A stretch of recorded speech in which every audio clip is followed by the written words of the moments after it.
All right, ciao brate. Balkan Dad is officially back in the Balkans. This is where we thrive. Just kidding, we thrive everywhere. But today, we're going to be looking at a game between Svetozar Gligoric and Bobby Fischer. They were longtime friends. I mean, chess friends.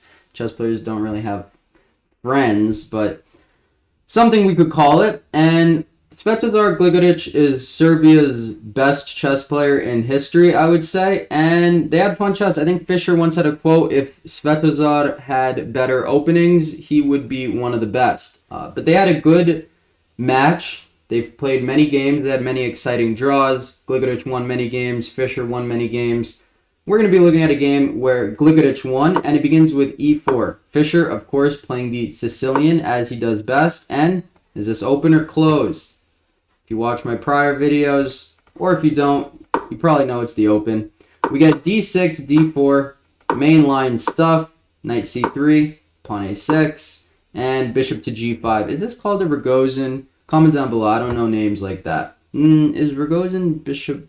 I think it's bishop g5. Don't quote me. e6, getting the hippo structure. Where the bishop's going to go, we shall see.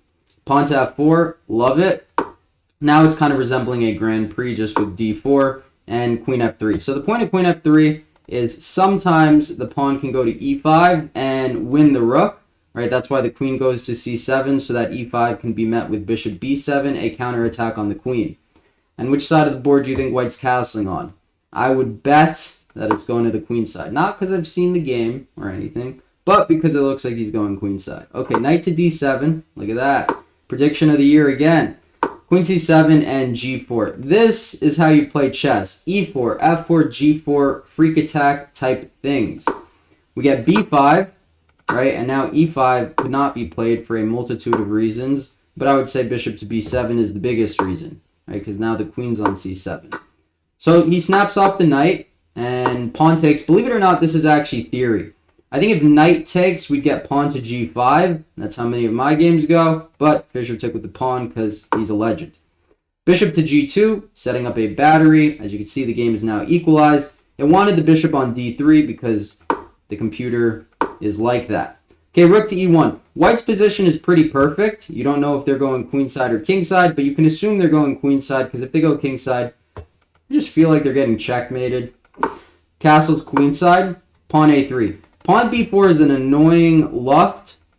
Not that the e-pawn would hang here, but b4 would be very annoying. The knight would get kicked out from being on a good square, and then black's queen would somewhat thrive. Okay, knight b6, jumping into the holes, and we get rook to d3. I really like this move.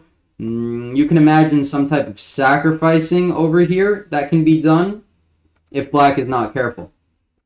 Right, kind of like the game in the last video, the quick towel game where he sacks on b5. It's a Sicilian type idea. Okay, he doubles up on the d file. We get pawn to d5, trying to break open the center. The center is then broken open, and bishop takes, aiming at the battery.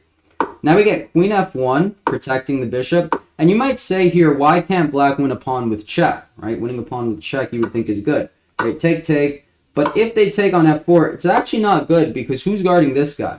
This is a good knight versus bad bishop. And there's no way black can close the hole here on c6.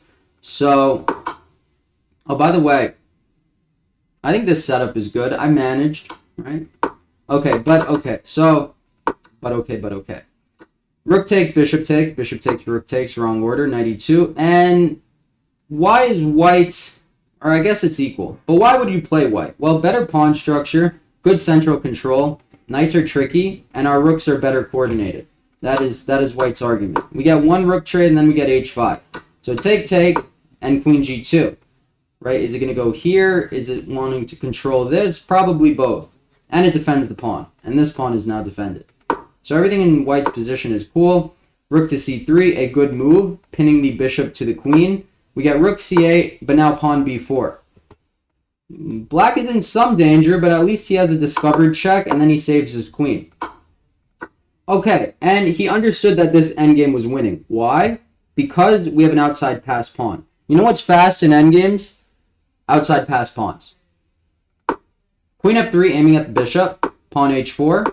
Pawn h5. Pawn h6. You see, passed pawns are very, very fast and very hard to stop. Okay, so he is guarding against the promotion square. So we trade. Queen h1. No perpetuals. That's the point of queen h1. That's why you push the queen, or that's why you move the queen rather than pushing the pawn first. So he stopped the pawn from promoting, but it is one away. And why is white winning? Well, it's because he has a queenside majority on the side where the kings are not, and he's the one applying pressure on the king side, so black has to deal with that first. So a queen trade is a winning pawn endgame. Do you know how to win this? Don't give black time, because then he has 3 pawns on the king side as well. Pawn c4, and this is just as good as resignable. If pawn takes, we would get pawn a4, and no one is stopping these guys. So we get, what do we get? We get king takes, pawn up, and Fischer resigns. Because the pawn is 1 too quick, they are out of the promotion box, so you will promote first. And they're too slow to go for something like this. I know tripled pawns are absolute beauties, but look at this. Just in time. He would have promoted with check too. So a cool game by Gligoric. And yeah, we'll look over games where Gligoric lost and Fischer won. They have one interzonal game that was a draw, but it was spectacular. So we might look over that game too.